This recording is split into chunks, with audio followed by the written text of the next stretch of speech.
এখানে জিনা করা দোষের গুনাহের, তবে যদি বিয়ের প্রতিশ্রুতি দিয়ে জিনা করে তাহলে ইটস ওকে ব্রো,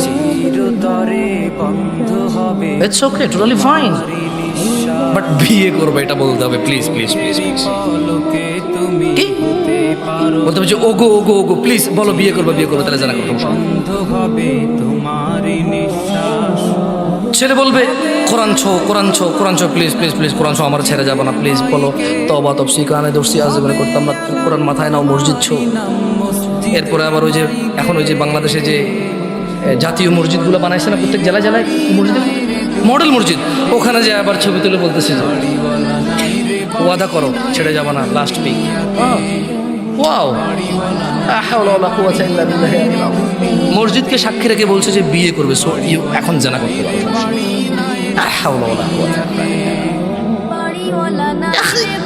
গোবর নাকি মাথায়, মাথায় গোবর।